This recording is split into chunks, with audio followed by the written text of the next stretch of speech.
With infinite complacence, people went to and fro over the earth about their little affairs, serene in the assurance of their dominion over this small, spinning fragment of solar driftwood, which by chance or design man has inherited out of the dark mystery of time and space.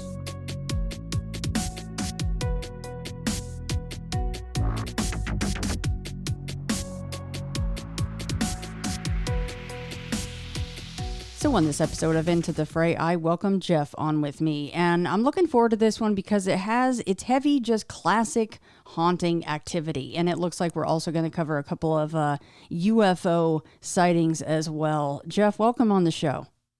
How you doing? I am excellent. Thank you very much for asking. So you grew up in a haunted house from the sounds of it. So tell me, about the area as much as you want, where this is, and maybe as much history as you know about it, all that good stuff before we dive into the actual encounters. Okay. I was born in 1980. I was about 5 years old when my parents bought this place. They bought it for like $60,000 in 1985, but the house was gigantic. 7-foot ceilings throughout. I mean, there was a basement that was underground, but then there was a first floor, a second floor, and the third floor, which would be the attic, was walk up height, like, 6-foot ceiling with the slants like on each side, like where the roof on the outside would slant.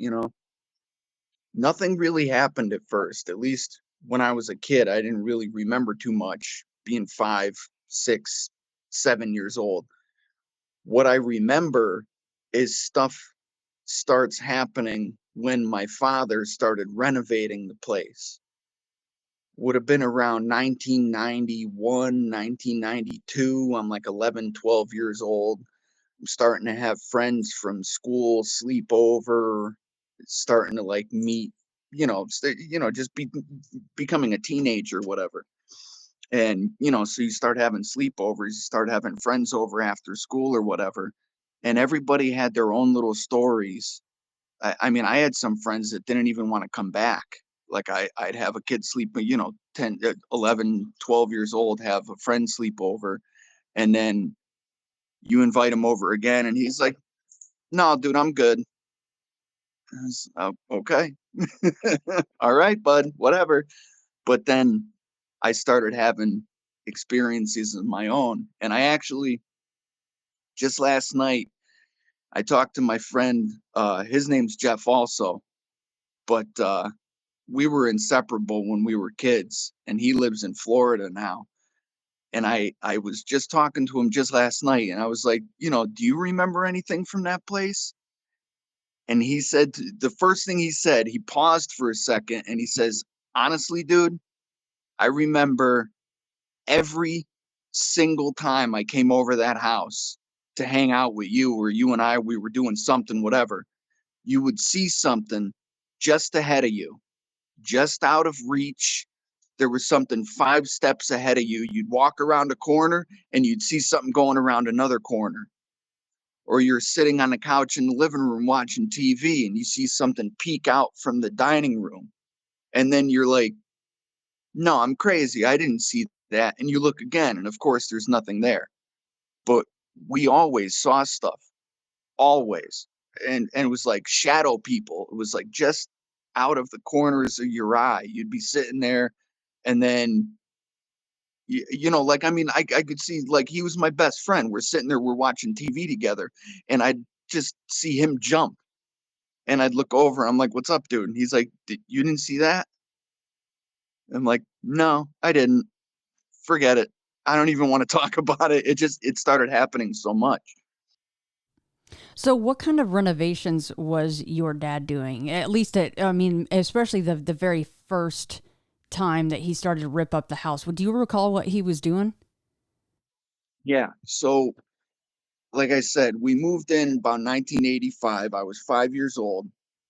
So now I'd say 1992 was when my dad first started doing renovations. I was about 12. I was about 12 years old.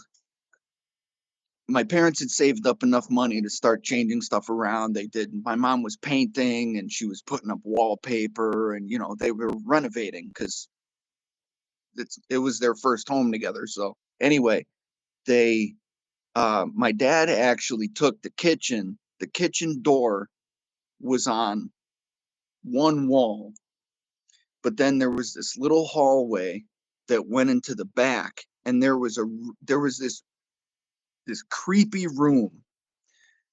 There was this creepy room that was added on. It seemed like an afterthought, because when you went in the basement, there was a full basement that was, cement foundation, the whole nine. But then there was a little crawl space that was maybe 2 feet high that went out it went out under this little room. And whether it was the wintertime or it was the summertime, it was always cold in this room. There was a little hallway that went to it. So my father, he moved the back door from where it was to around the corner in this little hallway. And then he was able to extend the kitchen cabinets. He moved the refrigerator. My grandmother at the time had bought because my parents had just moved into this house. My grandmother, my father's mother, bought my parents a dishwasher. So my dad moved everything down and extended the countertop and put the dishwasher in place, and then extended the counter and did, painting and just general renovation. My dad was an expert carpenter. He could build and just paint just about anything. And it seemed like that's when the knocks on the wall start. And I've always been an insomniac. Always. My mom even said when I was a baby, I didn't even sleep at night. A couple hours a night and I'm good. And it seems like from when I was 12 years old on to even now, I sleep maybe 3-4 hours a night, because I always used to get woken out of a sound sleep with creepy noises, creepy feelings, or sleep paralysis where, you wake up and you can't move. And it was this freaking house that did it to me. This place was so creepy. Now, what about your parents? Do you recall them ever saying, "Oh, that was weird. I thought someone was standing there and there's nobody there." Did they ever talk about experiences? Unfortunately, I I never got to talk to my dad about this. My dad passed away in 2003. When this stuff started happening, like when he started renovating in the house, it was probably 1992. My parents got divorced about 1996, and then my mom and I moved out of this house when I graduated high school in about 1998. So I was in the house from when I was about 5 years old to when I was about 18. I never got to talk to my dad if he ever had any weird feelings or anything happened to him in that place. But my mother definitely saw some of the same kind of stuff that I saw, and I've talked to her about it. I didn't know actually until we left the house, because when my parents got divorced, and then I graduated high school, and then my mom and I moved out of that place and we rented a house together for a few years after. I said to her one day, I'm like, I'm glad to be out of that place. I never felt comfortable at that house. And she looked at me like her face turned white, and she was like, "What do you mean?" And I was like, you didn't see it. I'm like, you didn't see any just shadows just out of the corner of your eye, or you hear noise in the middle of the night when you're home by yourself. I'm like, you didn't hear anything like that? And then, I mean, she looked like she saw a ghost, and she's like, "Oh my God, yeah." And she actually corroborated one of the stories that I'm going to tell you today. So I- it was her and I had not previously talked about any of these happenings until we moved out of the house. And then once I told her what happened to me, it was like the same thing happened to her. And it blew my mind. I couldn't believe, because I thought I was the only one going through this stuff. Like, I'm just this crazy teenager by myself in this house all the time. Because, my parents had to work a lot. My dad worked a lot of hours. My mom worked a lot of hours, and then she had a part-time job. And I was a latchkey kid. I was coming home from school and like letting myself in and doing my own homework and sometimes making my own supper. I was alone a lot. So I felt like I was going through this stuff all by myself. And then when we finally moved out of the place and I actually got to talk to her about it, she actually corroborated some of the stuff that I had seen and heard and felt. So it was a mind blower, definitely.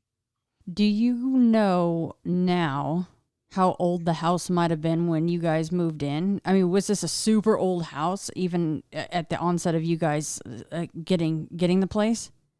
I I wish I knew more about the house.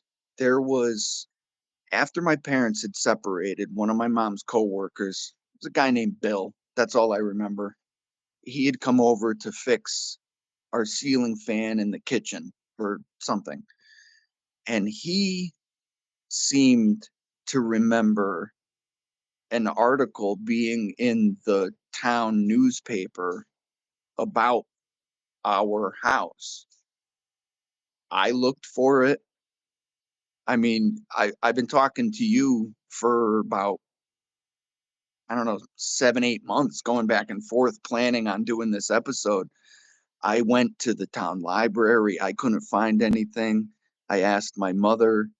She remembered, some of the stuff. She remembered him saying that, but I couldn't find anything. But he said that there was a story in the town newspaper about that house. And I also worked with this gentleman. I just turned 44. Years ago, I worked at this place with this guy. His name was Rob. Rob was just a cool older guy. Before I turned 21, he used to buy me beer. Like, the guy was awesome. He actually lived just up the street from this house that I grew up in. And he said that when he was a young kid, his bus stop was right at the end of the property. And he knew the kid that lived in the house that grew up in there before I did. He didn't seem to remember the kid saying anything about, the house being creepy or anything, but it definitely was. First, my dad started renovating the kitchen and moving cabinets and stuff around. And then it was the typical knocking on the wall, the weird things, like just you come down the stairs and you see something duck into the kitchen, and you run down the stairs and look into the kitchen. There's nothing in the kitchen. It's like there was something always just a step ahead of you. So then, my dad's renovating the kitchen and he's painting rooms. He added, there was, when he moved the back door so he could extend the kitchen cabinets, he put the back door into this little hallway. So then the porch on the back of the house wasn't going to work. So my dad, I remember this day clear as day. I was probably 13 years old, about 1993, 94, whatever, summertime. I'm in the living room and I'm watching TV, and I'm probably watching an old Arnold Schwarzenegger movie, like Commando or something like that. Like that's pretty much what I did on the weekends. If I wasn't in school, I was watching Arnold Schwarzenegger movies. My dad and I were obsessed. His buddies over, and they're building an extension off the porch on the back of the house, like a deck or a porch, whatever you want to call it. I hear my dad, like, he got angry, like pissed, like yelling, cursing, whatever. So I go walking out into the kitchen. I poke my head out the door, and it was like, Dad, what's up? And he's like, where's my hammer? His friend Ed is standing there, and he just had his hands up, going kind of like, when someone asks you a question, you don't know the answer, you go, I don't know. You kind and put your hands up to the side. My dad's looking for this hammer and it's gone. He was just using it, just put it down, turned around, and it disappeared. Stuff like that happened too. Your car keys would disappear, your sunglasses would disappear, all kinds of stuff. It was crazy. And he was so angry about it. I found his hammer about 2 weeks later. In the backyard, there was this garage, and you could not put a car in it because before I get too far ahead of myself, you know how they say that if there's like haunted houses and stuff, if there's hauntings, especially near water, somehow they can draw energy from that. Mm-hmm. If there's a haunting near a water source. So behind this place, there were two streets that came down on each side of the property. The house was on it was called East Main Street, and that's like the main hill that goes right up through the center of town. It goes from downtown all the way up to the top of the hill. And then there's at the bottom of the yard, there was a house that went up, or excuse me, there was a street that went up. And then at the top of the house, there was a main road, like a state route that went up. So there was always a lot of traffic in front of the house. Behind the house, there was this little, the yard kind of sloped away from the house, and there was a little brook. You think like this little babbling brook, little nonsense, whatever. But when there would be like we'd have crazy rainstorms, or like in the spring when all the snow starts melting in New England, this thing would be like the Mississippi, be like 10 feet wide, rushing white water, almost like you were whitewater rafting. Picture going down to Colorado in a kayak. And that's how crazy this place, this little brook got. But otherwise, it was just a little stream. I could like walk across the stones and walk from one side to the other. But then when we had like a heavy rain or we had the snow melt off, it would be insane. You'd need a helicopter to get across it. It was raging. That was 20 feet from the back door of the house. And I felt like when I was a kid, if the stream in the back was raging, then stuff in the house more was happening. You know what I mean? I feel almost like whatever was haunting the house was drawing energy from the brook, because when there was more water rushing through it, it seemed like there was more activity. I love Okay, the direct good. correlation with that because I'm sure you've heard it on many shows, not just mine, but it's come up so much. Just what has the water got to do with this? It seems that it does have something to do with all this. And this is to you, you're going, I noticed a direct correlation between increased water and increased activity. The basement in the house flooded one time. And then it seemed like for 2 or 3 days afterwards, there was just stuff flying off shelves, whispering, tapping on the door. Like I'm telling you, it was crazy.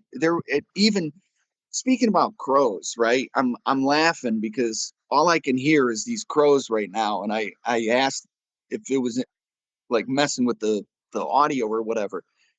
At this place, there were 3 streets that came into like an intersection, and this house was right there. And there's East Main Street goes right across the front, and then there's a road just past the driveway of the house. It goes up to the right, and that's a state route. And then at the bottom of the yard, there was like a hill that came down, and the stream that ran through the backyard, it came down off the hill and it ran right through the backyard of this house. And then it went into this like drainage, like a 5-foot concrete hole. There was the road that came down at the end of the street. It was called like Harwinton Heights Road or something like that. And underneath the road, there was like this it wasn't really a sewer, but it was like a drainage kind of thing, and it was like this 5 foot tunnel. And I mean, me and my friends used to go down and play in this thing. I mean, if you walked down far enough, you could get under the highway, and there were cars coming off of the highway, and you would be right under the off ramp where like the sewer grate would be, and you'd see the cars driving over the top of it. And I used to play in it when I was a kid. I mean, but there was one time I was home from school because we had had a snow day. And again, I'm probably 12, 13 years old. And I'm on the phone with one of my friends because they also had a snow day and all our parents are at work. So, all us kids were just sitting at home shooting the BS on the phone. And my best friend actually, I told you I'm 44 years old and I've been friends with this kid for 32 years. And I just talked to him on the phone last night, kind of preparing to talk to you today. And I said, dude, do you remember anything? And he's like, yeah. I think I already said this because he said the same thing as me, but every time you'd go around a corner, there'd be something just ahead of you. And he remembered all like the shadows everywhere. I was actually on the phone with him at the time, and I'm in my bedroom. I'm on the second floor, and I probably had a VHS movie in a VCR, or I was playing classic Nintendo because this is about 92, 93. I hear this horrible noise, and it's like this like rumbling, kind of grinding, whatever. There was a heat vent right behind my door, and I just kind of stuck my head up, and I'm like, that's coming from the basement. I'm like, dude, I should probably call you back. And I ran, and of course, both of my parents are at work, and I run downstairs, and I hear like it sounds like running water, like someone is filling a bathtub. And I run down into the basement, and there's 2 feet of water. And we had to call the fire department to come with one of their sump pumps and pump us out. And I mean, no one has any idea where the water came from. A pipe didn't burst. There wasn't a water main in the street that went. There wasn't any of our pipes in the house. None of our pipes in the house blew. Like it was just there. All of a sudden, there's 2 feet of water in the basement, and like my father's workbench goes floating by. And it was like, shit, I think I should call somebody. I'm home by myself while this is going on. It was crazy. That's actually But insane. So the fire department gets there and even they cannot find the source of this water. right, right. And like I said, there was a brook that ran through the back of the house, but it was 20 feet away from the back door and it was down a little hill.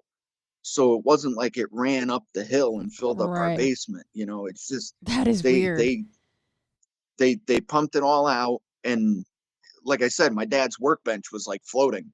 There was metal cabinets and like stuff full of tools and everything. And my dad got home from work and was able to move everything around. And the fire department guys, yeah, they couldn't find a source for where it leaked in anywhere. Did it ever flood again after that? Nope. That was just That is one and done. That was it. really strange. Okay, so before you keep Yeah. going on with the stories, though, so this is Okay. Torrington, Connecticut, and not only in Torrington do they have Civil War monuments, but there was also back in the day half of the town they were fighting over slavery back then, big time. And so Yeah. certainly this area has a whole lot of history. It would be so interesting to find out, of course, what's the history of the house? How old is the house? Did it have anything to do with slavery or the Civil War prior to you guys moving in at any point in time? What happened on the land? A lot of stuff happens on the land over there. But that man that worked It with was your close mom, to downtown. close to downtown. It was close to downtown because when I was a kid, I used to walk. Like I didn't have a license. I had a skateboard or a BMX bike, and I could make it downtown in a couple minutes. And what I do know about Torrington, because of the company that I work for, there was there was a lot of industrial stuff in town. I believe during World War II, I believe there was a lot of companies that made stuff for the military, because the company that I work for, we make roller bearings and ball bearings for airplanes and helicopters and military vehicles. We have government contracts, and it's part of the old Torrington company. And the Torrington company was a gigantic factory downtown, and they had so many employees that when this town was forming, they actually built rows and rows of streets with 2 and 3 family houses lining both sides of the street for their employees. So there was a big industrial thing here during the wars. I also know that I can't be, don't quote me on this, maybe the 50s or the 60s, but downtown flooded. The Naugatuck River that actually runs through town all the way through the Connecticut River Valley flooded. Most of downtown was underwater. And it's closed now, but there was a place called the Yankee Peddler Inn, and it's a pretty famous haunted hotel that was right in the center of downtown Torrington. Yeah, but it's closed now. But I mean, I've been in the bar in the Yankee Peddler, and it definitely has a creepy vibe, you know. Your mom's I coworker, think when he mentioned that article, before I forget this, did he yeah, mention what the content of the article was about? he said that from what he could remember from when he was younger, that there was a newspaper article about that house, the particular address that I lived at, that it was just an old haunted house. But I don't remember any of the details about, like, if it said anything about who lived there before me, or whatever. And he didn't really remember anything either. It But was it was just like, about oh it yeah, there being was. but it was about it being haunted though. That was the whole purpose of the article? Absolutely, Wow, yeah. that's cool. Yeah. And I tried to look for it. I did a few Google searches, and even put in the specific address, and I never found anything. But I mean, I believe him, because like I said, it was, he had come over the house to fix like our ceiling fan or something, and it was after my parents had separated, and my dad had moved out, and my mom and I were still living in the house, and her coworker comes over with his son. And I was much older than the kid. I was probably, towards the time that we were going to move out, I was about to graduate high school, so I was like 17 or 18, and this kid was maybe 9. So I was doing my best to entertain him just while his dad was fixing the ceiling fan. But like, he was a young kid, we didn't really have much in common. Like, I believe I stepped out of the room to go to the bathroom or something, and he was screaming and crying all of a sudden. And like, his dad ran upstairs and said, "What happened?" And I'm like, "I don't know, dude. I was in the bathroom. I didn't even say." And he said that something scared him, but he would not elaborate to what it was. And that was, just something else that happened. And he was like, "Oh, that's when he brought up the story about the newspaper article." And it's like, was he cracking a joke because his kid got scared, or did he legit remember this newspaper article? Because the, Right. the kid was terrified of something. That's why I just, something obviously scared this kid. And I have no idea what it was. But I mean, I had friends that had come over when I was younger. I'd have friends sleep over, and then they never wanted to come over again. And I always thought it was weird. But then as I got older, and like, because like I said, I didn't start noticing things until my dad started doing the renovations. And then when my parents got divorced, and my dad moved out, it was almost like I'm whatever this entity was, whatever this presence in the house was, I don't think it was friendly. And I really think that it fed off of negative energy, because it almost seemed like, because like my parents, they fought, they argued, and they divorced. And it seemed like whenever they would fight or argue, like before my dad moved out and they officially separated, I would feel more uncomfortable. You know what I mean? Because like I said, I was a latchkey kid, and I was home alone a lot. And if my parents had been fighting the day before, when I would come home from school the next day, I just would have that fight or flight, like I don't want to be here kind of feeling. And it just felt like the worst things got with my parents arguing, the more uncomfortable I felt. I mean, there was so much stuff that happened. Like I said, my friend Jeff said, every time you'd walk around a corner, you'd see something just ahead of you.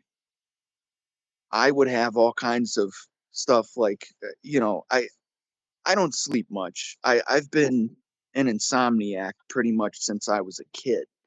So, you know, I'm always I gotta get up for school in the morning at 6 o'clock or whatever. I'm a 13, 14-year-old kid. I'm still up until midnight, 1 in the morning, and I would just hear stuff because I'm alone in my room.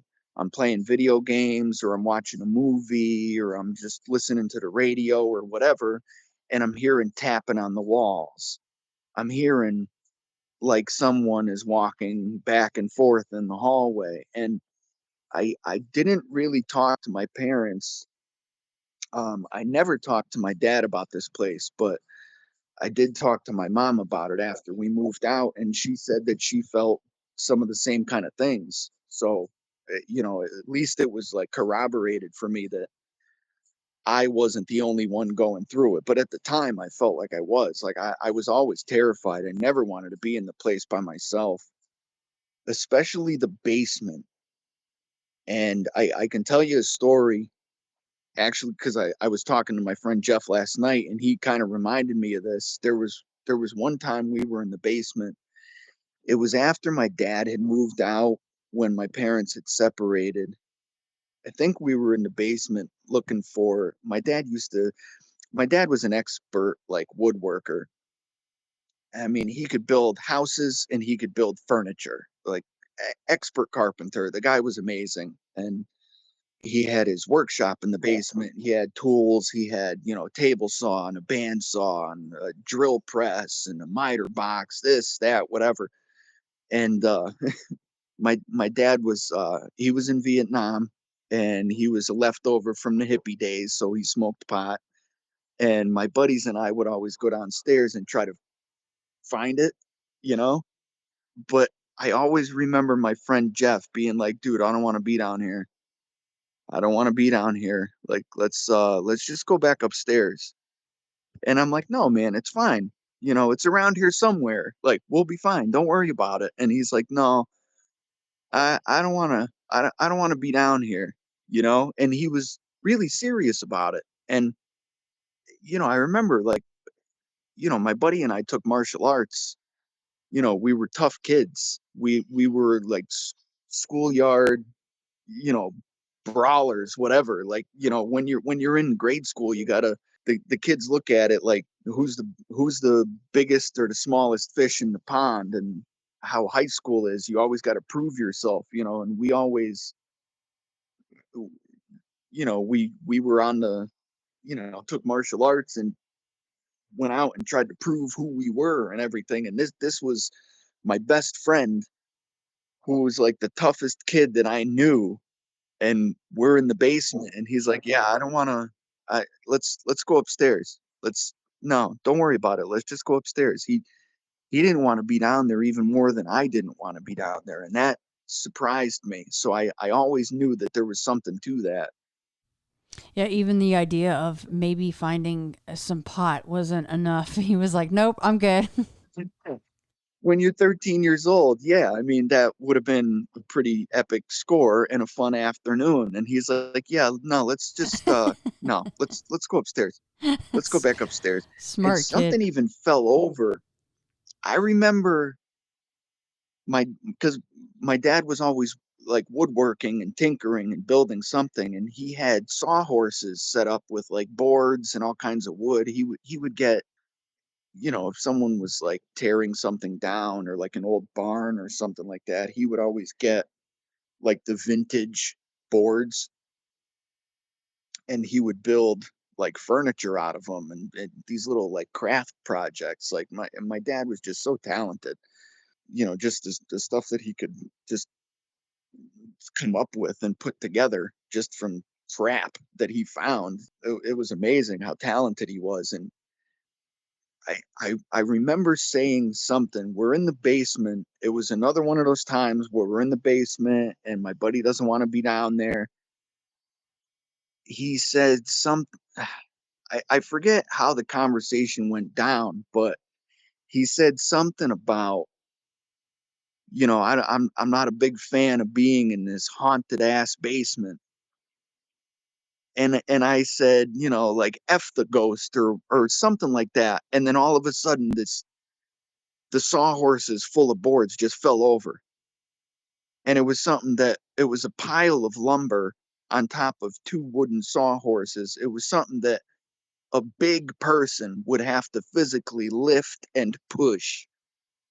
And right as I said, "Oh, F the ghost, dude," and the thing just flips over, I I don't think I ran faster in my whole life. And he was right behind me, like pushing me up the stairs. We ran. It was right when I said it.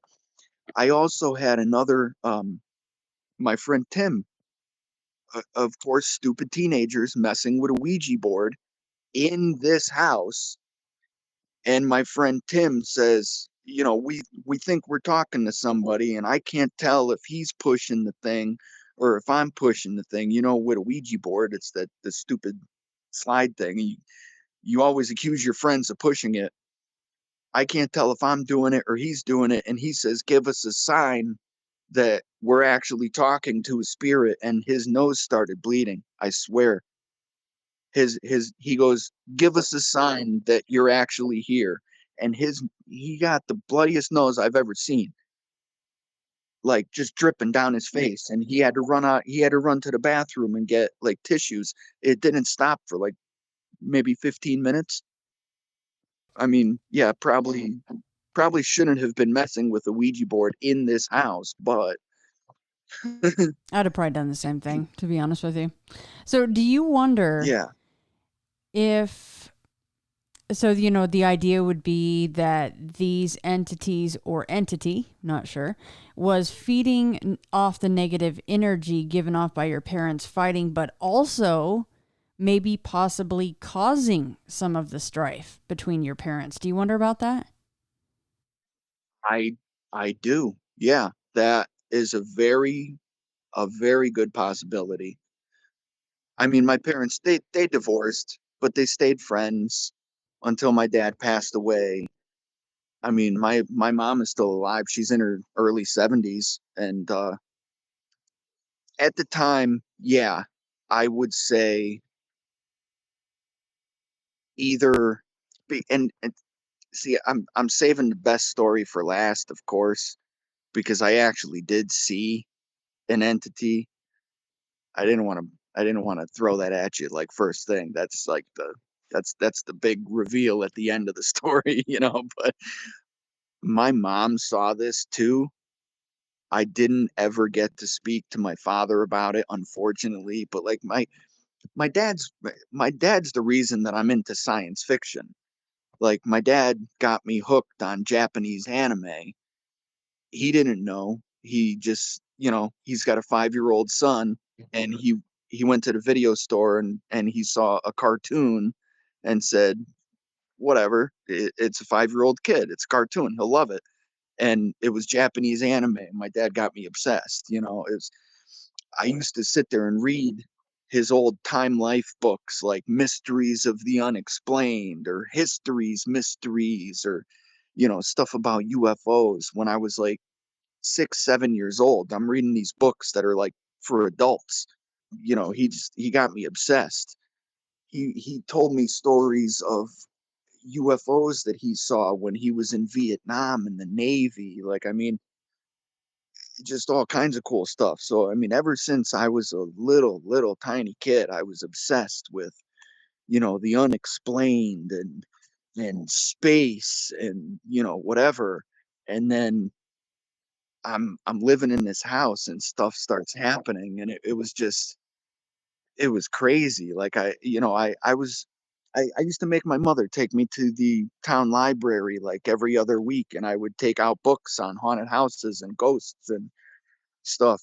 There's books that I've got books that I've got still on my bookshelf today, Haunted Heartland and, stuff about Mothman, like I mean all kinds of stuff. Like I was always fascinated by this stuff. Like if this is real, if there's entities out there that we can't see and we can't like perceive, but they're standing right next to us and we don't know just because they're not in our light spectrum or we can't see in that light spectrum, like that's a mind blower in itself.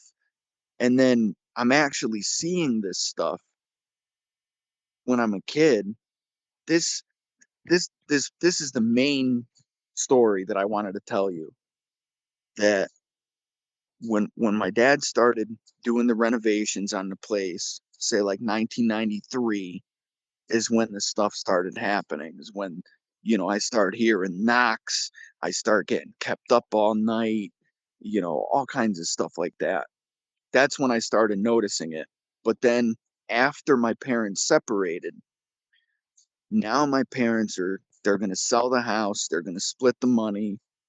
My dad's going to go off, do his thing. I decided to live with my mom, so we were going to rent a house. We actually found a house to rent that was about a half a mile away from this place, and we were going to go and move into this place. And we're starting to move all the furniture out of the house. My mom hired movers because I had friends and stuff. I had like uh buddies from school and stuff, because when we were moving out, now like I just graduated high school. I'm 18 years old and we rented this house. I had friends that like could have come and helped us move, but at the time my mom just said, forget it, and she hired movers. I mean, even one of the movers was like, this place is creepy, huh? I remember him saying it when they just came walking into the house. Like I'm there with my mom and she goes, oh, the movers are here. We had been packing boxes for like 2 weeks. And before I get ahead of myself, we had a tag sale. When my parents got separated, we had a tag sale to kind of lighten the load of things that you would have to move. Okay. This lady showed up and she had a puppy. It was this little white fluff ball, this cute little sweet puppy. The lady wanted to look at some of, my mom's like antique furniture, asked my mother to hold the puppy, which was a mistake because, of course, we wound up adopting her. So the lady worked out a deal with my mother, like, hey, I'll take this dining room set and these 6 chairs, and you take the puppy. We adopted this little dog, and her name was Susie. And she was this little white fluff ball. She was about 20 pounds, fully grown. She was the sweetest little dog. She reacted one night. My parents are separated. I'm 17 years old. My dad has moved out. My mom is out with friends or maybe on a date or something, newly single, whatever. I can't remember. It's so long ago. But anyway, I'm hanging out in my living room with this new little puppy that my mom and I just adopted. And all of a sudden, Susie, she's laying in my lap. I remember I'm sitting on the floor in the living room. I'm leaning up against the couch, and I've got this little dog curled up in my lap. I'm just watching TV. It's like, I don't know, 9:30, 10 o'clock at night on a Friday. I wasn't in school. I had just graduated. We were like in the process of moving out. All the stuff in the house is packed up in boxes and everything. And like I said, my mom's out and I'm there and the dog's curled up. And all of a sudden, Susie picks up her head and she starts growling. And she was the sweetest little dog. Like, I mean, she loved everybody. And she's growling and she's staring into the dining room where I'm sitting. On the left is the staircase that comes down from the second floor. At the bottom of the staircase is the door into the kitchen. And then there's a wall and there's a TV right there. And I'm sitting on the floor straight in front of it, staring at it. And then to the right, there's a big opening into the dining room. It was about 8 feet wide. And those old like New England colonial homes, they had like the big arch doorways and stuff like Yeah. that. This was into the dining room. It was probably 8 feet wide by 7 feet high, and it was just a big opening. There's no lights on in the house. There was maybe the stove light was on because I didn't expect my mom to come back until late. So say the light on the stove, so there's almost like a night light on in the kitchen. The back porch light was on so she could see the lock and unlock and come in with her keys when she got home. But I'm sitting in the living room in the dark just watching TV. I'm a teenager. I'm just whatever. It was probably later than that. I'm actually going to say probably like almost 11 o'clock at night. It wasn't like 8:30, 9 o'clock. It was probably about 11. It was late. And I'm just watching like HBO or something, whatever. Susie is looking into the doorway, into the dining room, into the dark, and she's growling. And this sweet little dog never growled at anybody, but she's growling. And I said to her, I'm like, Susie, I'm like, there's nobody in there, dude. What are you looking at? And she jumped up and ran over toward she wouldn't go into the dining room, but she's just standing right in front of the big opening and barking into the dark. So I walk over and I flip the light on in the dining room and she's still barking and there's nothing in there, but the chandelier above the dining room table was swinging back and forth just ever so slightly. The creepiest freaking thing, Shannon. I'm telling you, she like she saw something, she heard something, whatever, and she called my attention to it. And I'm looking at this little puppy, and I'm telling her that she's crazy. And there's the chandelier swinging just a couple inches back and forth, back and forth. I'm like, I don't like you. I don't like that. That's not cool. It had been like, I mean, when we moved into this house, I was 5 years old, and nothing really started happening until I was like 12 or 13. Really, like I said, until my dad started doing renovations. And then from say 92, 93 to like 1998, you're like, okay, 5 or 6 years that there's always something just out of the corner of your eye, or the middle of the night, you always hear that tapping on your window. I mean, there was a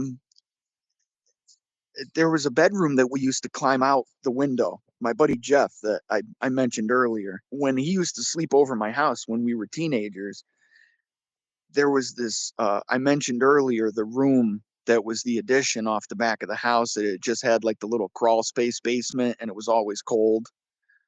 It was just so creepy and we never wanted to go in there. But the roof of that little addition that had been put on before my parents bought the place was right under my bedroom window.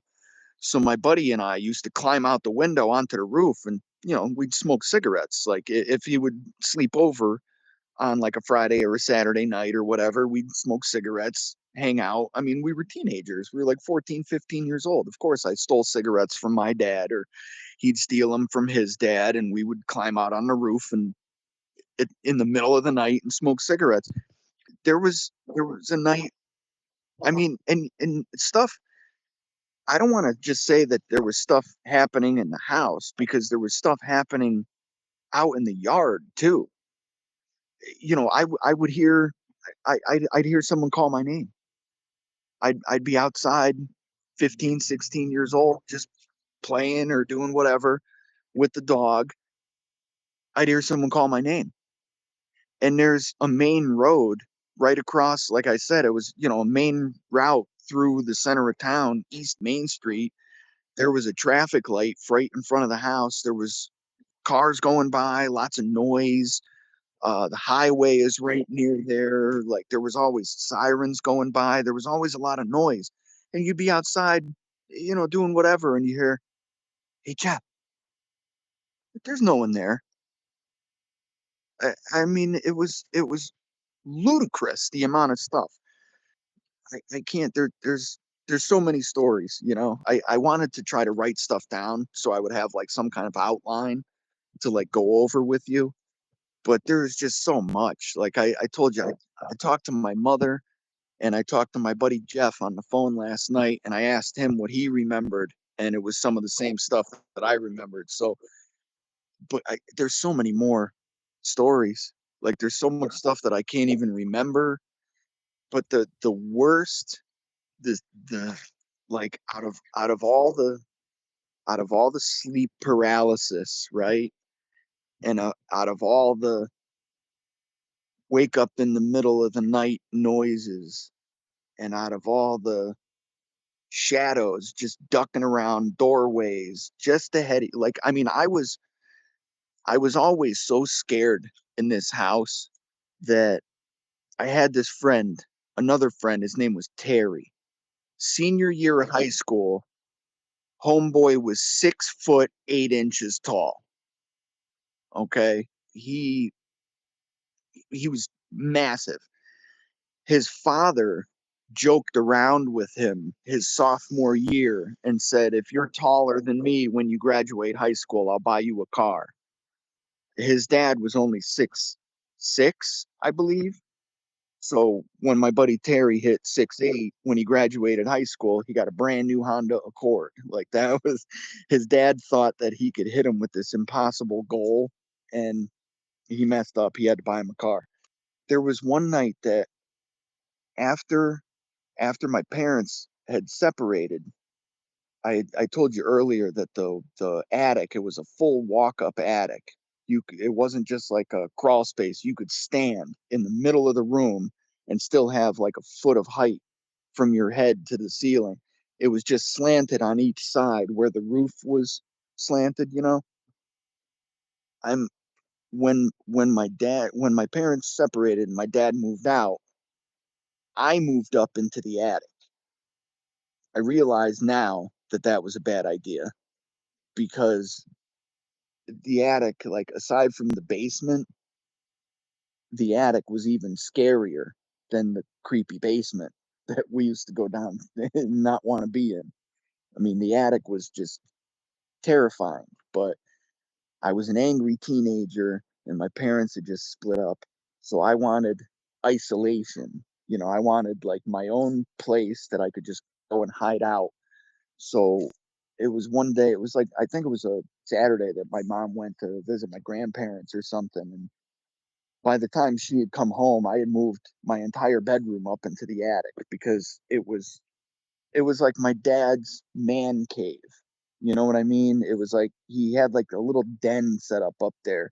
And now that he had left and moved out, I wanted to be like closer to him, and it still smelled like him. Like the closet still smelled like his clothes and stuff. So I wanted to like be up there. And when I went up into the attic, it was like I just couldn't sleep at all because that was where like most of the activity was centered, like the noises and the shadow people. And like, I mean, even when I talked to my buddy last night and he said the same thing, like there was something just, it was always like there was something 5 steps ahead of you. Like something would go around the corner and then you'd go around the corner and it would be gone.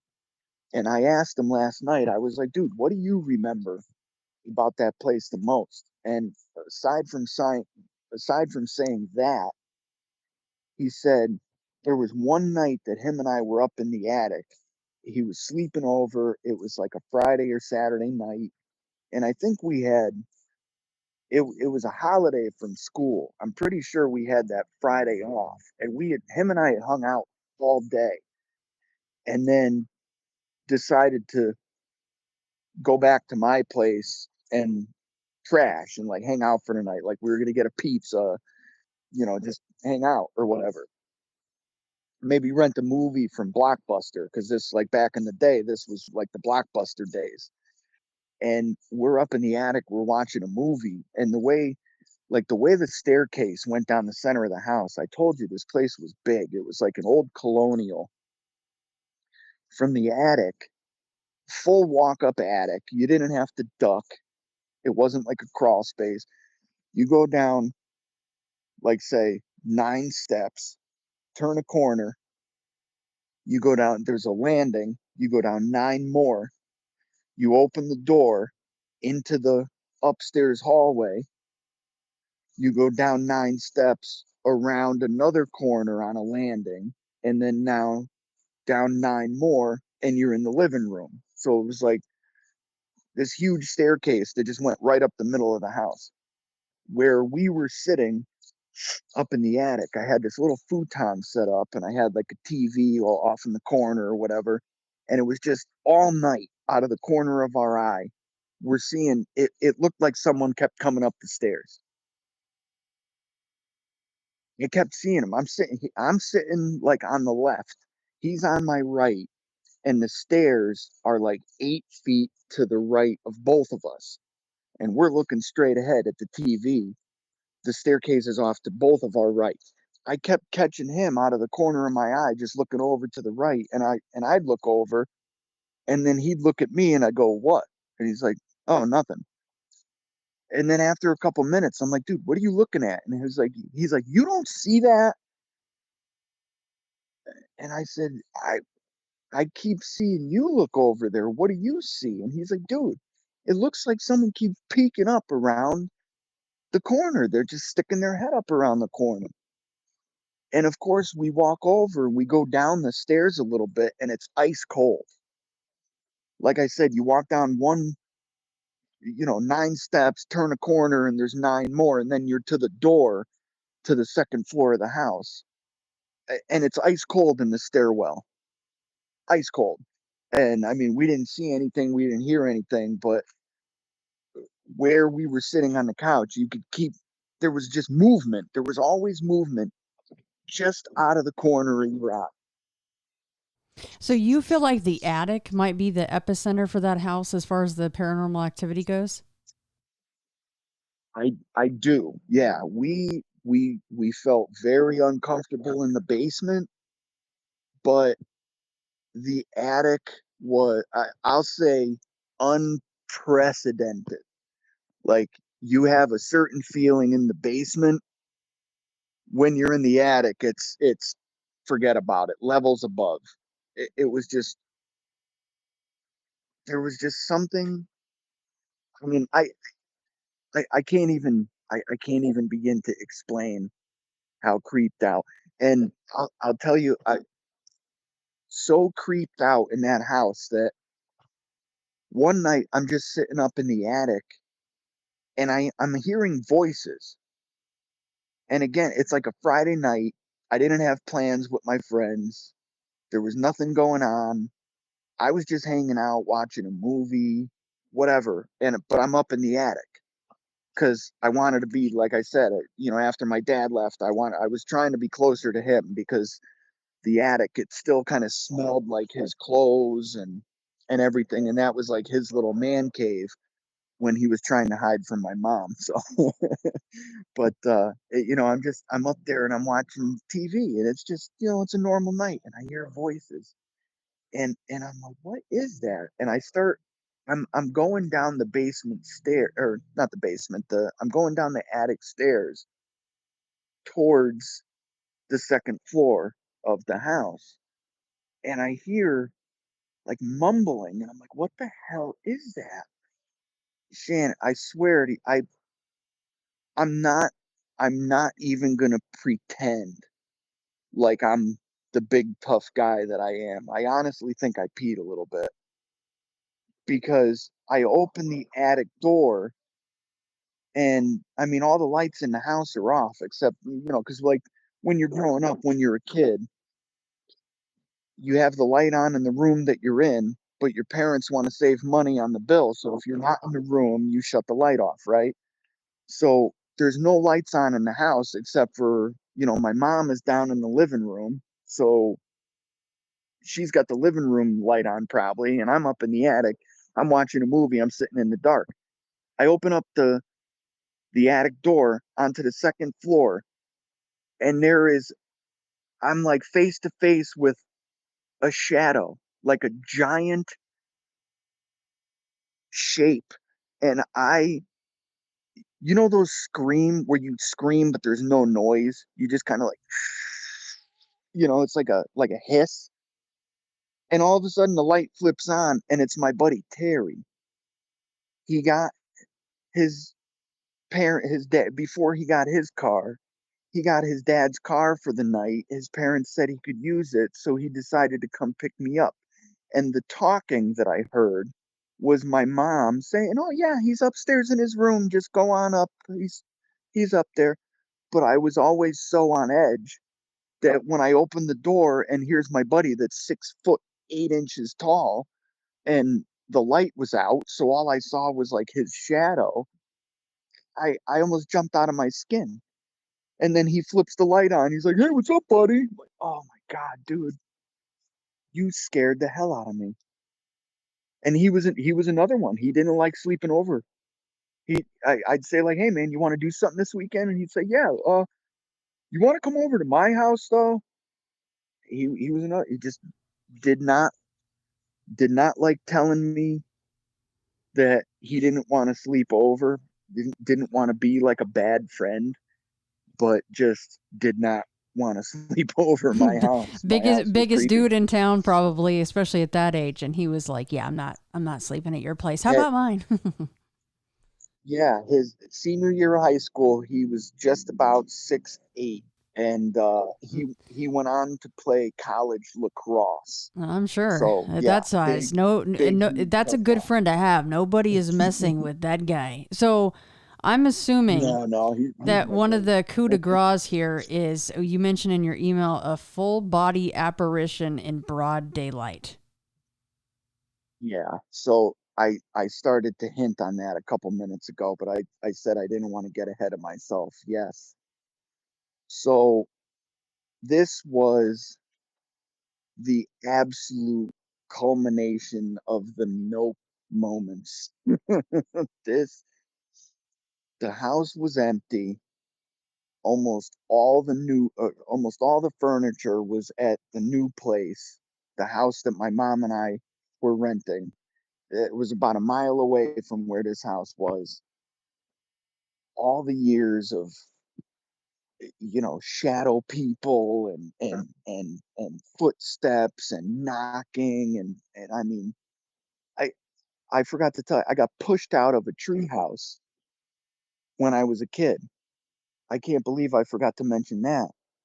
When we moved into the place, it was the beginning of a tree house. There was 4x4 posts sunk in the ground, about 8 feet tall. There was a platform, there was a little ladder up to it, and there was a little railing around the outside. Whoever lived there before was trying to build their kid a tree house, whatever. I got pushed out of it when I was 12 years old. I remember I was taking my GI Joe guys. I was tying little strings around their waist and then throwing them out of the treehouse like they were swinging down on like bungee lines or what. I don't know. I was having a war. I was a kid. I was playing with my GI Joes, whatever. But yeah, I'm up in the treehouse, and I went to stand up. My mom said that she saw me. I'm actually, I may be misremembering this. I don't know if she saw me fall. I can't remember if she said she did or not. But when I did fall, obviously screaming and crying because I'm a little kid and I just fell like 7 feet, 6 feet out of this treehouse. I remember feeling a hand on my back. And I mean, obviously, I know that that's not possible because I was by myself outside in the backyard on this little treehouse thing. There was no one else there with me. And my mom came running out, took care of me, cleaned up my cuts and scrapes and whatever. I was throwing the little GI Joes, and I had like what kite string is, Mm-hmm. that white string, like the spool or whatever. That's what I was using. I was tying it around them. I was tying it to the railing on the tree fort, and I was sailing them off. And they would go and swing down whatever little GI Joe guys. I'm fighting a war. I'm 12 years old. I'm doing my thing. When I fell out of the damn thing, part of that kite string, it wrapped around my arm and like gave me like a rope burn from my wrist all the way up to my shoulder because it wrapped, around my forearm, around my elbow, and up around like my shoulder. It was like a rope burn, but it was from this little kite string, so it sucked. I mean, it burned and it was horrible.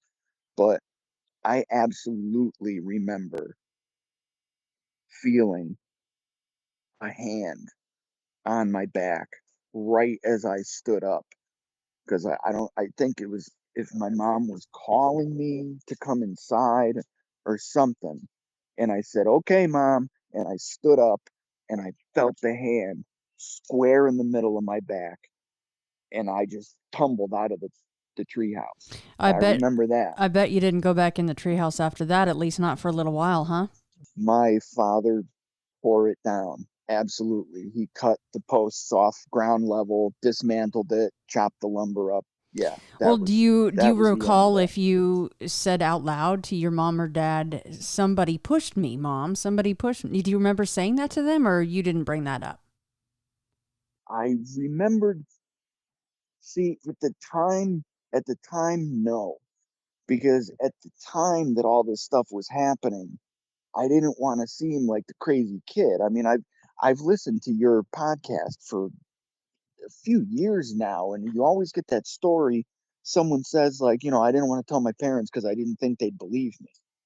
And I feel like that's kind of how I felt.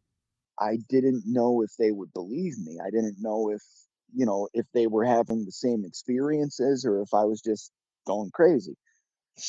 But yeah, so yeah, I definitely I wanted to get that treehouse story in too. But yeah, the full body apparition in broad daylight. This is here's the grand finale right here. We're moving out. Stuff's all packed up in boxes. We've already got the contract signed for the new place. We're starting to move stuff over there. The movers had most of the furniture out, and there was just some boxes left that my mom and I were taking over in our cars because now I'm 18 years old. This is 1998 when we're moving out. I had just finished high school. I just graduated, so it's like June, like the end of June 1998. I remember we pushed it to the summer, so we weren't going to try to move in the middle of like me graduating and all that stuff. So I'm in the house and I'm in the attic, my old bedroom, and I'm just finalizing some stuff, putting the last couple things in boxes, whatever. And I had my first cell phone. It was singular wireless. You wanted if I want to date my age even farther, Singular Wireless. They were bought up by AT&T, but it was my first cell phone. One of my buddies called me and they said, "Hey, you want to hang out? Are you done moving? What are you doing?" And I said, "I'm just packing up the last couple boxes, and then yeah, we're moving the last of the stuff out of here tomorrow. Whatever, yeah, I've got some free time. Let's hang out. Let's do whatever." So, like I told you, there was this big staircase that went up the middle of the house, and there were the basement was underground. The basement had those like bulkhead doors that you had to walk up and out, and then you were at ground level. So the basement was underground. But the first floor, the second floor, and the third floor all had like 7.5, almost 8 foot ceilings. And then there was this big staircase that went down the middle of the house. So I get on, I get off the cell phone with whoever called me. I forget who invited, whatever. Yeah, sure. I'm on my way. I hang up the phone, I put it in my pocket, and I start walking down the basement stairs. I go around the corner, I get to the door. Now I'm on the second floor. I close the attic door behind me, and I get that cold, it's June, but it was like someone turned on a fan. You know what I mean? I got like a breeze, like I walked through the path of an air conditioner. And I'm like, oh, come on. I'm thinking to myself, I'm like, we're about to move out of here. I'm about to be done with you. Whatever, whoever you were or are, I'm almost out of here. I don't want to deal with this anymore. I go down those stairs from the second floor hallway, and as I turn around the wall on the landing to go down the last flight of stairs into the living room, Shannon, this thing, like I said, there were 7 or 8 foot ceilings. This thing was huge. I want to say, you ever you've seen The Princess Bride, right? Of course. Classic, classic 80s movie. Remember the part where they get Andre the Giant to play the Dread Pirate? They light him on fire, but they put him in that big robe. They call it the Holocaust cloak. Right. Picture Andre the Giant in that freaking robe from the back. The top, it wasn't a shadow figure because I couldn't see through it. It wasn't an apparition. It wasn't like a ghost. Like it looked like there was someone physically there from the back. As I come around the corner on the landing and I'm at the top of the stairs, at the bottom of the stairs is the kitchen door, or I mean the door, the doorway into the kitchen, and subsequently around the corner the basement door. And this thing was, like my buddy said, there was always something. You'd come around the corner and there was something going around the corner in front of you. It was always just out of reach or just out of sight. But this was, I come around the corner and it's right there. It's 10 feet away from me. It's down 9 steps.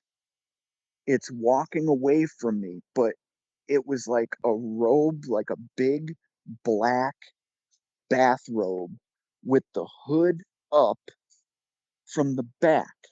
The bottom of the robe is dragging on the ground, but it was so detailed. As this thing is walking away from me, I can see where the heels were kicking up the back of the robe as it took each step.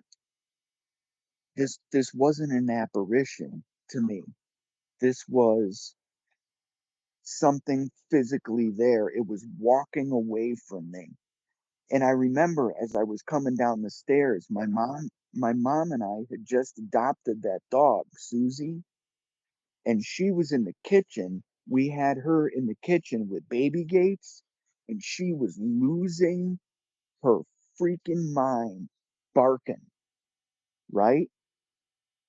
And as I just hung up with my friend, I'm coming down the stairs. I'm gonna take her out, and then I'm gonna go meet my friends, and we're gonna go swimming, and it's gonna be a wonderful day. And I get that cold chill, and I remember thinking as I'm coming down the stairs, I could hear Susie barking, and I'm like, Calm down, I'm coming. We're going out. Don't worry, I'm gonna take you out. Hey, maybe I'll bring you swimming with me. Like I'm thinking of all these thoughts, and as I come around the corner and I see this, I swear to you, it was physically there. I couldn't see through it. It wasn't an apparition. It wasn't like mist or a shadow. It was a 7 foot tall person in a bathrobe walking away from me. Like that's what it felt like. I didn't know what to do. I didn't know what to do. I stopped. I stopped when I saw it, and it was walking away from me. It took a couple steps, and then I just jumped. I jumped off the landing. I cleared the 9 steps down into the living room. And as I ran forward, it was just turning the left into the big open doorway into the dining room that Susie was barking her face off into just a few weeks before. And I look in the dining room and it's gone. There was there was nothing. It was gone. And that's when I was like, okay, F this, I'm leaving.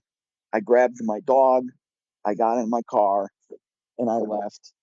Went back a day or two later to get the last couple boxes that the movers didn't get. And then my mom and I never set foot back in that house. That was it.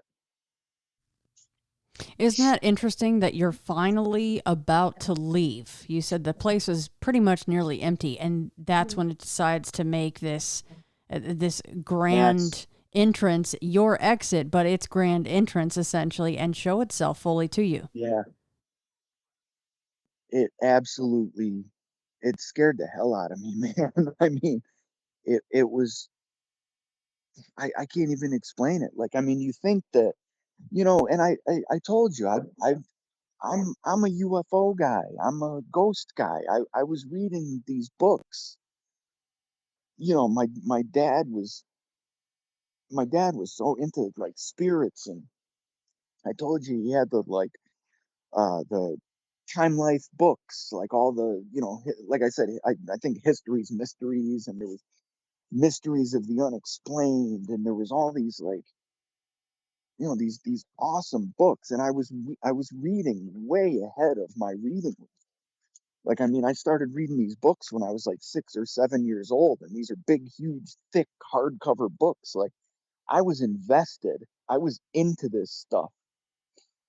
I told you, my dad told me stories that he saw a UFO in Vietnam, like when he was in the war and everything. I was such a, parents are the best. I love my parents, both of my parents. I don't like either one of them more than the other. They were both amazing parents in their own ways. Like, my dad had his certain way, and, my mom had her certain way. And, the way they kind of pushed me to be curious about stuff.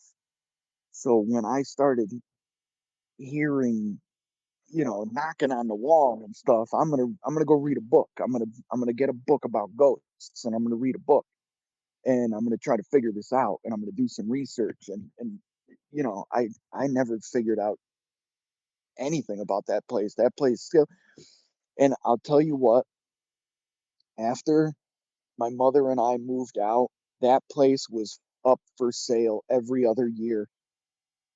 I'm not even kidding. We moved out 1998, June or July 1998, and it's 2024, And since then, the place has been sold a dozen times easily. I honestly, I, it's just speculation, but I want to say that other people that moved into that place felt it too Yeah, it sounds and like it. had experiences. The energy was palpable. Like you could feel it. You could feel it. And when we finally, this this is the last little thing that really blew my mind was a couple weeks after I saw that freaking thing, whatever it was. My mom and I are in the new place, and I was working third shift because I was 18 years old. I just graduated high school. I got a job working third shift, like stocking shelves at a grocery store, whatever. And I was coming home. I came home at 8 o'clock in the morning, and my mom was getting ready to go into work for 8:30. So she's sitting there putting on her makeup or whatever, and I'm just coming home. I'm gonna grab some food. I'm gonna play with the dog. I'm gonna, take a nap, whatever, because I'm working third shift. My mom's like, "Oh, how's the new job? How's everything? How do you feel?" And I was like, "Honestly, the new job's good. I feel fine. I'm just happy to be out of that freaking house." And she looks at me like weird, almost like, "Why?" And I'm like, "Mom," I was like, "honestly," I was like, "that place scared the hell out of me. I saw something that scared the hell out of me, and I'm just glad that we're not there anymore." The look on my mother's face when I mentioned, I said, I said that house scared the hell out of me, and I saw something there, and I just didn't want to be there anymore. And she looked like she had seen a ghost, for lack of a better term. And I stopped, and I said, "What?" And she told me the same thing. She had seen the same thing. She had this black trench coat that she used to wear, and it didn't have a hood on it, but it was just a long black coat. It was the kind of thing that, like, ladies wear, comes down to your ankles, very long.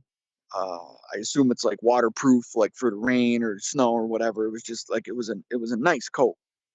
Because she wasn't very tall, she would put it on a hanger, and she would stick the part of the hanger up through the louver on the closet door because she couldn't reach to hang it at the top.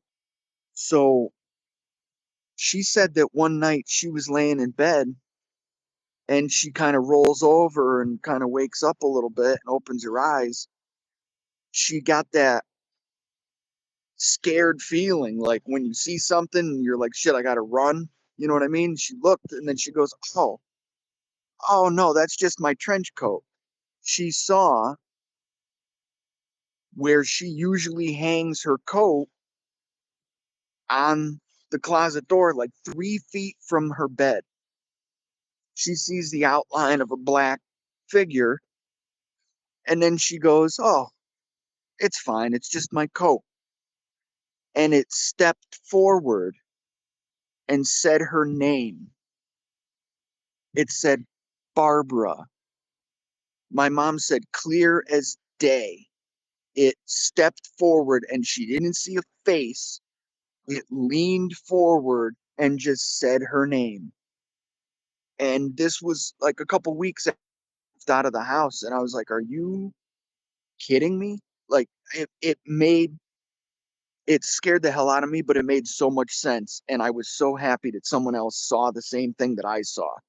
You know what I mean? She saw the same exact thing that I saw, and it stepped forward and it said her freaking name. Like that. That's when I knew. And by then, it's like I said, 2 or 3 weeks we had been moved out of the place, and I was like, "Oh, okay." That that just says right there that I'm glad that we're not there anymore. You know? Yeah, that is a whole lot of nope right there. Yeah. And she saw the same thing.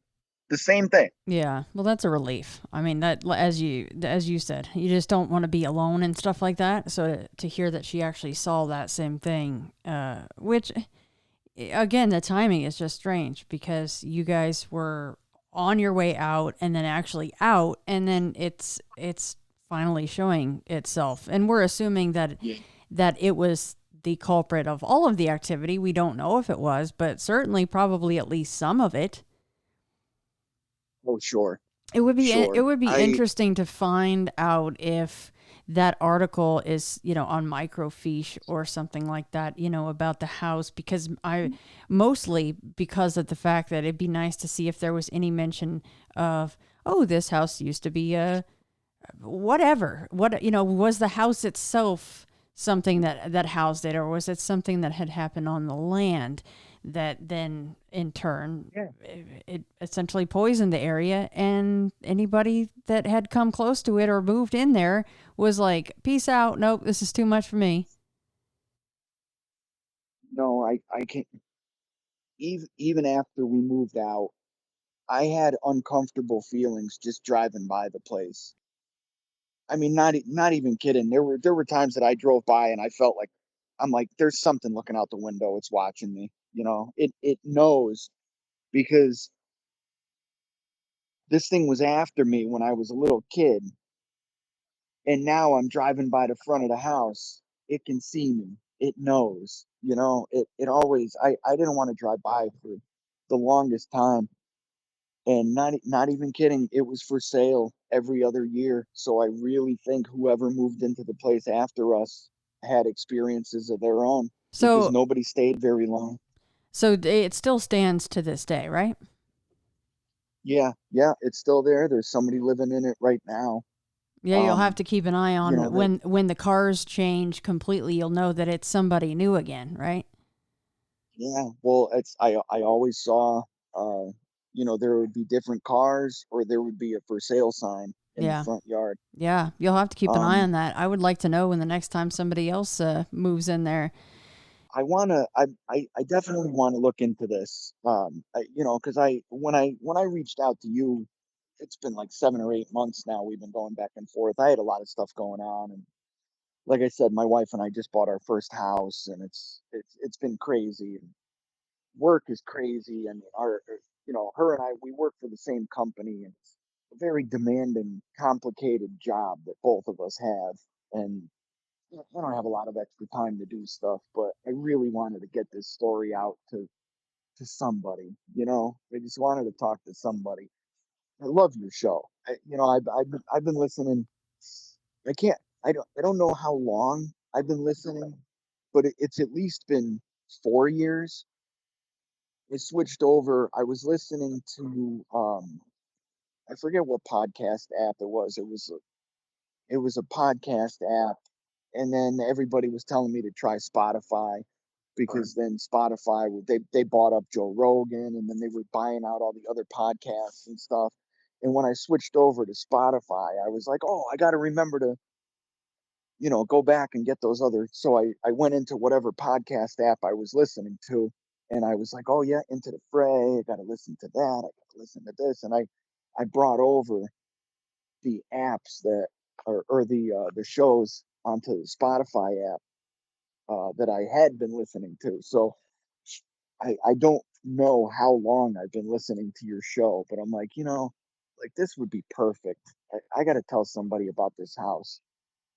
Well, no, I I've got to. appreciate you choosing me to do that with. I really do appreciate that so much. This is because it's such a classic haunting, right? Because you do have some of the stuff that you could say, well, that's residual, maybe, but then you have this other stuff that's very in your face and extremely interactive. I mean, it's saying both Yeah, of you got you and your mom, your names, and it does make you wonder how much your dad experienced, in that house as well, because it seems like it right. wasn't selective. It I wasn't wish I could just, ask him. yeah, it wasn't just for one person. That is for sure.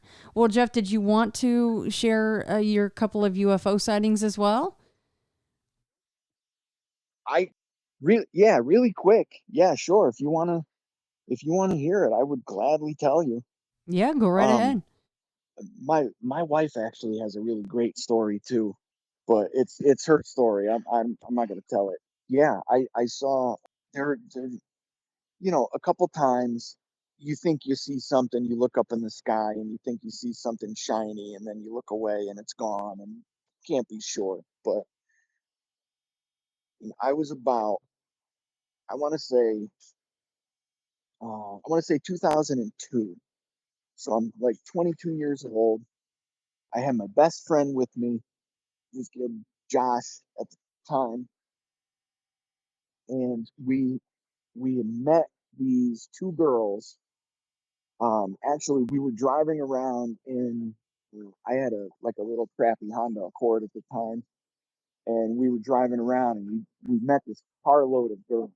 So, 2 20-year-old guys, and we pick up this carload of girls. Like, that's a score. We wind up hanging out with a couple of the girls like a week or two later. It was a beautiful summer day. They're like, hey, let's spend the day together. Let's go to the beach or let's go somewhere. And my buddy Josh says, let's go swimming at my aunt's house. So, okay, cool. We go swimming at his aunt's house and we go all day. We're swimming at the pool. We're, having fun, whatever. And then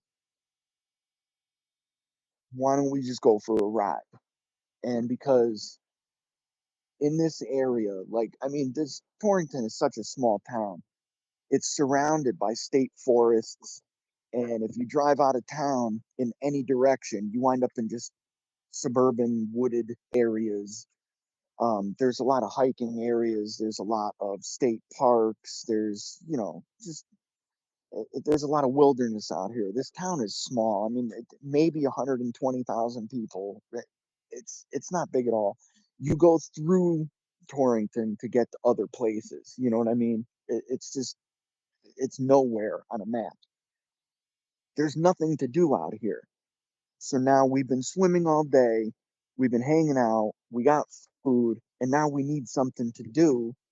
What are you gonna do? We used to just go drive around. Kids would, smoke a little pot and just go. Let's go for a ride, whatever. So we go to this place. It's called Dennis Hill, and there's a hiking area, there's a parking area, and there's a pavilion. It's a big pavilion. It's got to be 35, 40 feet across, like a big circle, probably 20 or 25 feet tall in the center. And there's a little staircase and there's an observation area.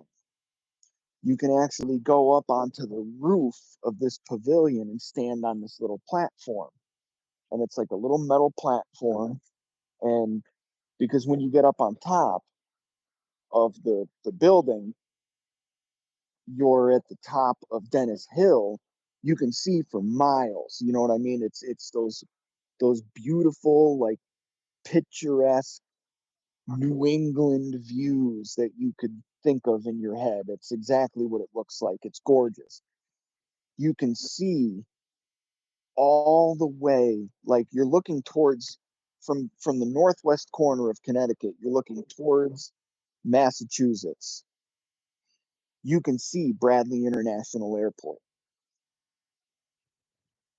You're standing up on top of this observation area and you're looking for miles and miles and miles and miles.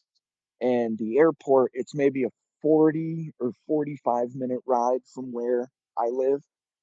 But when you're at Dennis Hill is like further, almost in the opposite direction. So, I mean, you're looking at this, but you can see, I mean, like you can see just so far and you could see the airport like on the horizon, like, and you could see the planes coming, taking off and landing like off in the distance. Like you could see forever. It's such a beautiful spot. It's a great hiking spot. But we're there. You're not supposed to be at the state parks past sundown. But we got there and for some reason the gate was open. So I was like, screw it. Let's go. And we drove up the hill and we parked at the pavilion. And it was maybe 9:30 at night and it was in the summertime, like, June, July, and it stays like even though the sun is setting, it's still kind of light out at about 9 o'clock at night. You know what I mean? Like at like 8:45, 8:55, the sky is still a little light, but the sun's gone. You can still kind of just, you can still kind of hang outside without turning the light on yet or whatever. And it was just so nice. And, we were having such a great time. We had hung out with these, our friends all day, and we were just having a great time. And then my buddy, we're standing up on this platform, and my buddy Josh goes, "Dude, what the hell is that?"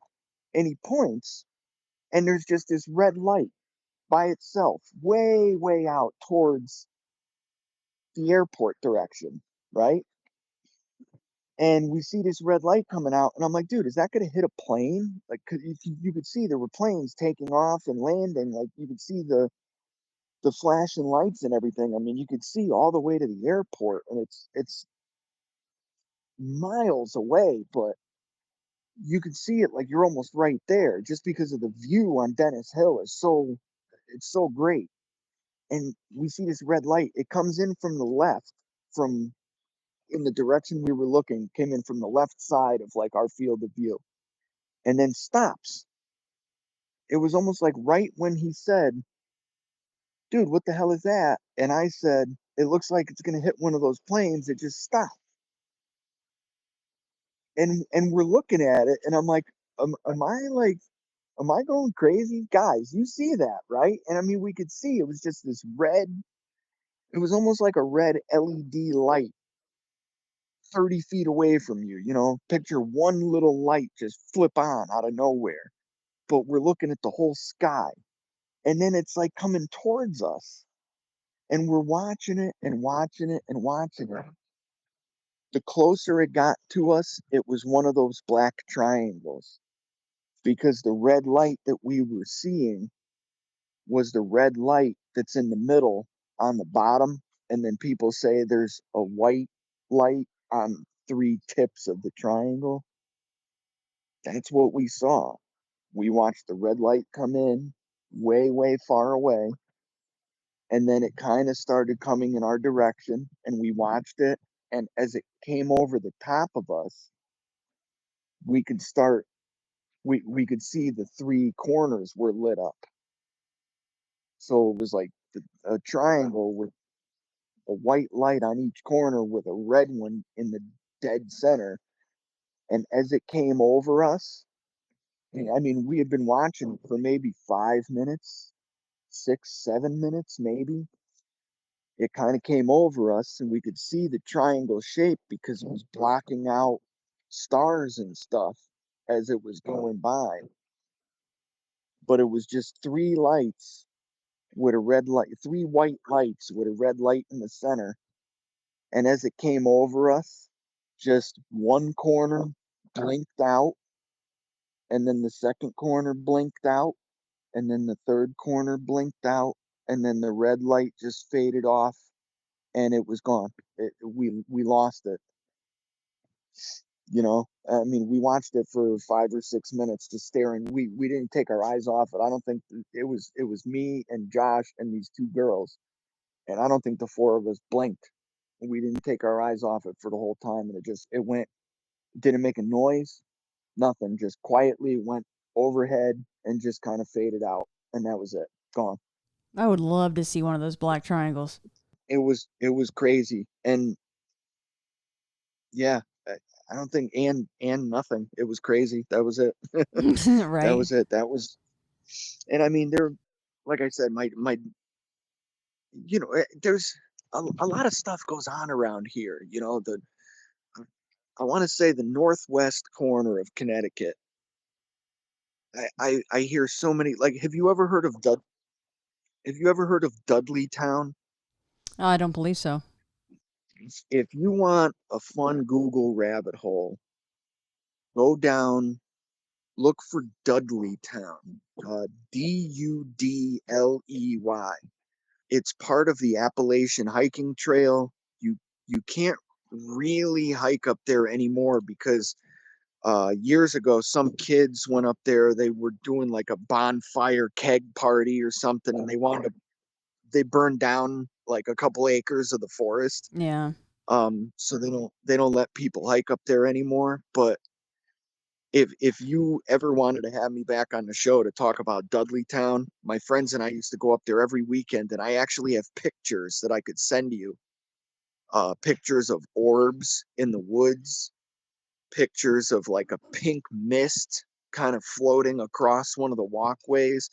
I got a picture of a face looking at us from the bushes. Like, it's crazy. And I could actually, like, I could scan them and send them to you. I have them. You know, I probably have about 10 pictures from our days going to Dudleytown. And I mean, Dudleytown is maybe a 45-minute ride from where I live, but it's still kind of northwest corner of Connecticut. It's just more like rural or whatever. And it was a really creepy place. But if you look, like, if you Google it, there was a whole settlement of people that built a little town like on the top of this mountain. And one of the guys was a big businessman from New York or something like that. And he went to New York City to conduct business. And when he came back, everybody in the town had either died or like disappeared. And it was just this crazy story. They say that it was some kind of poisoning from the water supply that made people go nuts. But you go up there and you feel like creepy presence in the woods, and it's just there's something else going on up there besides something being in the water. You know what I mean? Yeah, that's interesting. Other But that, states have cities that have similar things going on. Not exactly like that, I'm sure, but very similar, where there was yeah, a whole town and then poof, they're gone. It's like I think you Helltown, just Ohio was the same disappeared. thing. Yeah, Yeah. Well, Jeff, I really appreciate you coming on and being willing to share these experiences. And yeah, if you find anything out about your house in Torrington, please let me know. And, I would love to maybe try to help with that. Or if somebody knows anything or, is like, hey, I, I happen to be the librarian in Torrington and I have access to microfiche. Hell, get in contact with me, please, so that Jeff and I will be able to figure out something about that house or that land. But Jeff, thank you so much. of course. Thank you so much.